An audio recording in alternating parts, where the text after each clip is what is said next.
श्री क्षेत्र माहूर गडावरील सुफी संत बाबा सोनापीर यांचा उर्स महोत्सव 5 मार्च ते 10 मार्च या कालावधीत मोठ्या उत्साहात पार पडणार आहे। या पार्श्वभूमीवर माहूर तहसील कार्यालयात आढावा बैठक संपन्न झाली। भाविकांना कोणताही त्रास होऊ नये यासाठी प्रशासकीय यंत्रणेने सज्ज राहावे आणि नागरिकांनी हा उत्सव आनंदात व शांततेत साजरा करावा असे आवाहन तहसीलदार अभिजित जगताप यांनी केले आहे। बैठकीनंतर तहसीलदार जगताप यांनी सर्व विभाग प्रमुखांसह दरगाह परिसराची प्रत्यक्ष पाहणी केली। भाविकांसाठी आवश्यक असणाऱ्या सोयी सुविधांची पाहणी करून त्यांनी संबंधित विभागांना सूचना दिल्या। या उर्ससाठी देशाच्या कानाकोपऱ्यातून तसेच परदेशातूनही लाखो भाविक दर्शनासाठी येतात।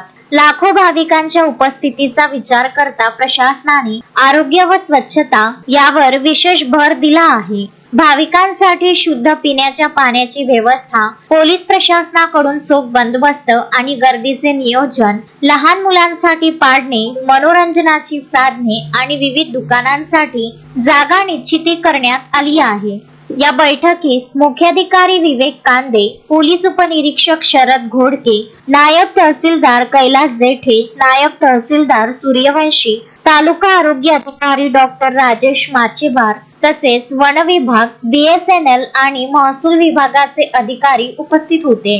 दरगाह कमिटीच्या वतीने सज्जादा नशीन, साजिदुल्ला जागीरदार व मुजावर बाबर अहमद यांनी प्रशासकीय अधिकाऱ्यांचे स्वागत केले। हा महोत्सव सर्वधर्मीय एकात्मतेचे प्रतीक असून तो भक्तिमय वातावरणात पार पाडण्यासाठी प्रशासन कटिबद्ध आहे, असे मत अभिजित जगताप तहसीलदार माहूर यांनी व्यक्त केले। संजय घोगरे, विदर्भ न्यूज, माहूर।